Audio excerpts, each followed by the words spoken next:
අයිබෝන් සෙක්සෙඩ් LK YouTube channel එකේ තවත් එපිසෝඩ් එකක් එක්ක තමයි ඔයාලා අදත් එකතු වෙලා ඉන්නේ.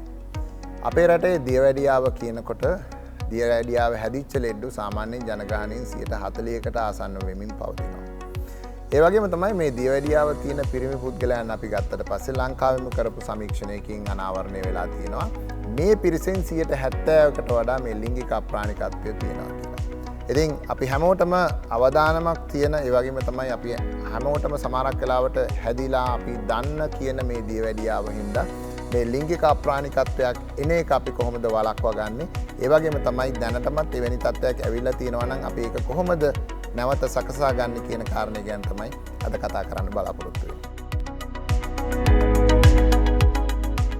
අපි දන්නවා ගොඩක් වෙලාවට මේ දියවැඩියාව කියන එක මේ ඇඟේ හැම ඉන්ද්‍රියටම බලපාන රෝගයක්. අපේ නහර පද්ධතිය, ඒ වගේම ගත්තම ස්නායු, වකුගඩු, ඇස්, ඒ වගේ අපේ ඇඟේ තියෙන අවයව රාශියකට මේකේ හානි සිද්ධ වෙනවා. ඉතින් අපි කියනවා මේක සයිලන්ට් කිලර් කෙනෙක් කියලා. ඒ කියන්නේ බොහොම නිශ්ශබ්දව ඇඟට කිසිම අමාරුවක් නැතුව තමන්ගේ අවයව ක්‍රමයෙන් අඩපණ වෙන්නට පටන් ගන්නවා. ඉතින් ඒකේ පළවෙනි ගොදුර බවට ගොඩාක් වෙලාවට විශේෂයෙන් පිරිමි අයට මේ ලිංගික අප්‍රාණිකත්වයේ ඇතිවීම සිද්ධ වෙනවා. ඉතින් මේක කාරණා කීපයකින් ඇති වෙන්න පුළුවන්. මේ රුධිර නාලවල අවහිරතා මතුවීම, ඒ වගේම තමයි ස්නායු අඩපණ වීම, ඒ වගේම තමයි මේ ප්‍රාණවත් වීම සඳහා දායක වෙන හෝමෝන පද්ධතියට බලපෑම් වීම තමයි අපි ප්‍රධාන වශයෙන් මේ දියවැඩියාවේ බලපෑම් කියලා හඳුනාගන්නේ. ඉතින් දැනටමත් ඔයාලට දියවැඩියාව තියෙන කෙනෙක් නම් අප්‍රාණිකත්වයක් ඇති වෙන්නේ, ලිංගික අප්‍රාණිකත්වයක් ඇති වෙන්න වැඩි අවස්ථාවක් තියෙන හින්දා අපිට යම් යම් දේවල් කරන්නට සිද්ධ වෙනවා මේ තත්ත්වයන් මගහැරවා ගන්න. ඉතින් එහිදී අපිට ප්‍රධානම දේ තමයි අපි කරන්න ඕනේ අපේ බ්ලඩ් ෂුගර් එකේ මන් නැත්තම් අපේ මේ තියෙන සීනි පාලනය කරගන්න. ඉතින් සීනි පාලනය කරනවා කිව්වම ගොඩාක් අය ගෙදර සමහරක් වෙලාවට තියෙන ග්ලූකෝමීටර් එකකින් බල දැන් මගේ සීනි හොඳයි ඒ වගේ දේවල් අපිට කියනවා. හැබැයි අපි හරියට බැලුවට පස්සේ එයාගේ සීනි පාලනය එච්චරම හොඳ තත්ත්වයක තිබිලා නැහැ. ඉතින් කොහොමද මේක වරදින්නේ? ඉතින් මේ ගෙදරදී සමහරක් වෙලාවට බලන ලේ එක සමහරක් වෙලාවට වරදින්න පුළුවන්. ඉතින් ඒ වගේම තමයි මේ වගේ ලේ පරීක්ෂණ සාමාන්‍යයෙන් සිද්ධ කරන්නේ උදේට ෆාස්ටිං ඉඳලා ඒ වගේ. හැබැයි අපි දන්නේ නැහැ දවස පුරාම ඒ අයගේ තියෙන පාලනය කොයි වගේද, රැට ඒ අයගේ කොච්චර සීනි වැඩි වෙනවද කියලා.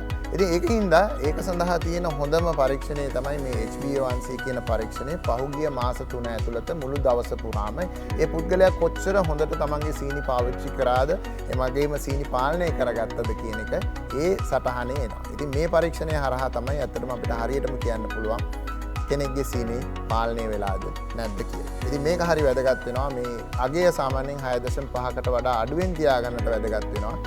මේ අප්‍රාණිකත්වය වගේ සංකුලතා මතු නොවෙන්න නම්. ඊට අමතරව තවත් කාරණා ගොඩක් බලපානවා මේ සීනි පාලනය සම්බන්ධයෙන්.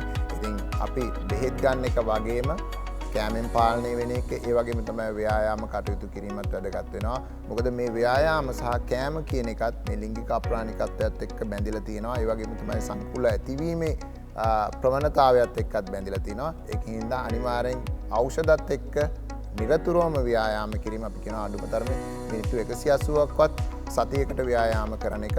ඒ වගේම තමයි කෑමෙන් බීමෙන් පුළුවන් තරම් පරිස්සම් වෙලා අපි දන්නවා සාමාන්‍යයෙන් සීනි අඩංගු ආහාර, පාන් පිටි අඩංගු ආහාර, ඒ වගේම තමයි කෘත්‍රිම ආහාර වලින් පුළුවන් තරම් ඈත් වෙලා තමන්ගේ අවශ්‍යතාවයට පමණක් මේ ආහාර රටාව වෙනස් කරගෙන ස්වාභාවිකව අපිට ලොකු සීනි පාලනයක් ඇත්තටම කරගන්න පුළුවන්.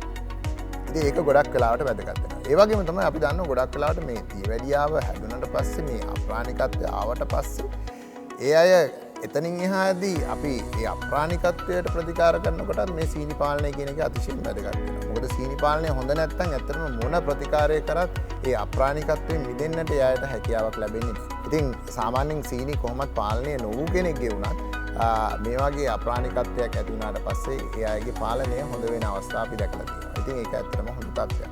ඒ වගේම තමයි සමහරක් වෙලාවට මේ තියෙන ඩැමේජ් එකට අමතරව තවත් අපි හානි කරගන්න අවස්ථා අපේ ජීවන රටාව තුළ තියෙනවා. සමහරක් වෙලාවට කෙනෙක් තමන්ගේ බර පාලනය කරගන්නේ නැහැ. තමන් අධික ස්ථූලතාවයකට පත් වෙලා තියෙනවා නම් ඒ බර පාලනය කරගෙන තමන්ගේ weight එක ටිකක් අඩු කරගෙන ව්‍යායාම ඒ වගේම මේ ඩයට් එකකින් මේ දේවල් අඩු කරගන්න එක වැදගත් වෙනවා. ඒ වගේම තමයි සමහරක් අය මේ දියවැඩියාව තිබුණත් කොලෙස්ටරෝල් තිබුණත් ප්‍රෙෂර් එක තිබුණත් මේ සිගරට් බොන එක නැත්නම් ධූම්පානය වගේ මේකට තවත් මේ දේවල් උග්‍ර කරන්න පුළුවන් දේවල් කරගෙන යනවා. ඉතින් ඒ වගේ දේවලු දායක වෙනවා. ඉතින් පුළුවන් තරම් ඒ ශරීරයට හානි වෙන දේවල් විශේෂයෙන් දියවැඩියාවක් තියෙන කෙනෙක් පුළුවන් තරම් මේ දේවල් වලින් ඈත් වෙලා ඉන්න ඕනේ. විශේෂයෙන් තමන්ගේ ඇඟේ තියෙන මේ දියවැඩියාව හින්දා එන සංකුලතා මගහැරව ගන්න. ඒ වගේම තමයි මේ වගේ අප්‍රාණිකතාවයන් වගේ දේවල් මගහැරව ගන්න. ඒ වගේම තමයි මේ දියවැඩියාවත් එක්ක ගොඩක් වෙලාවට මේ ස්ට්‍රෙස් එක එකට යනවා.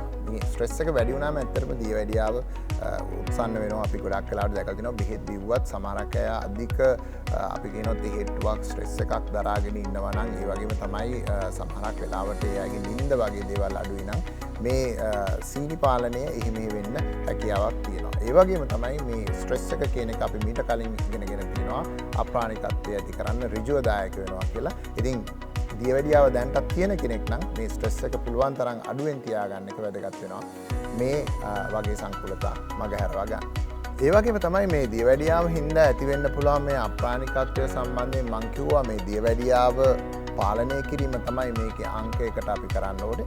ඊට පස්සේ එතනින් එහාට මේ වෙච්ච ඩැමේජ් එක හදාගන්න. ඒ වගේම තමයි ඒ අයගේ දැනට ඇති වෙලා තියෙන යම් යම් අකර්මණ්‍යතාවයන් අපිට නිවැරදි කරගන්න නොයෙකුත් ප්‍රතිකාර ක්‍රම විශේෂයෙන්ම මේ අප්‍රාණිකත්වය සම්බන්ධයෙන් තියෙනවා. ඉතින් ඒ දේවල් වලට අපිට යන්නට හැකියාවක් තියෙනවා. ඒ දේවල් නැවත නිවැරදි කරගන්නට හැකියාවක් තියෙනවා. ඉතින් කෙනෙක්ගේ ලිංගික ජීවිතයේ ඒ සම්බන්ධයෙන් යම්කිසි අඩාල වීමකට ලක් වෙලා තියෙනවා නම් අපිට ඒ දේවල් හදා ගන්නත් අවස්ථාවක් තියෙනවා. ඉතින් හොඳම දේ තමයි Tamanට ඒ වගේ ගැටලුවක් තියෙනවා නම් Taman දියවැඩියා සායනයකට දැන්ටත් සහභාගී වෙන කෙනෙක් නම් ඒ සායනයේදී තමන්ගේ වෛද්‍යවරයා හම්බෙලා මේ දේවල් කියන්න පුළුවන්. ඒ වගේම තමයි මේ සම්බන්ධයෙන් සුදුසුකම් තියෙන වෛද්‍යවරයෙක් හරි හම්බෙලා මේ ප්‍රශ්නය කියලා ඒ සම්බන්ධයෙන් ප්‍රතිකාර ගැනීම තුළින් අපිට දැනටත් අප්‍රාණිකත්වයක් ඇති වෙලා තියෙන අයට යම්කිසි සහනයක් සලකන්නට හැකියාවක් ලැබෙනවා. ඉතින් අද දවසේ ඇත්තටම අපි කතා කරන්න බලාපොරොත්තු වෙන්නේ මේ දියවැඩියාව තියෙන කෙනෙක් කොහොමද ලිංගික අප්‍රාණිකත්වයෙන් බේරිලා ඉන්නේ. ඒ වගේම තමයි දැනටත් ඒ වගේ අප්‍රාණිකත්වයක් මතුවලා තියෙන කෙනෙක් කොහොමද ඒ දේවල් නැවත සකසා ගන්න කියලා. ඉතින් මේ වගේ මාතෘකා අපි මේ Sexy.lk YouTube channel එක හරහා කතා කරනවා. විශේෂයෙන් මේ මාතෘකාවලට පාදක වෙන්නේ ඔයගොල්ලෝ අපිට ලියලා එවන ප්‍රශ්න. ඉතින් ඔයාලට හැමදාම පුළුවන් අපේ WhatsApp නම්බර් එක හරහා අපිට ප්‍රශ්න යොමු කරන්න. ඒ වගේම තමයි Facebook හරහාත් ඔයාලට පුළුවන් ඔයාලගේ ලිංගික සෞඛ්‍යමය ගැටලුව අපිට යොමු කරන්න. ඉතින් තවත් දවසක අලුත් වීඩියෝ එකක් අරන් එනකන් ඔබ සැමට සුබ දවසක්.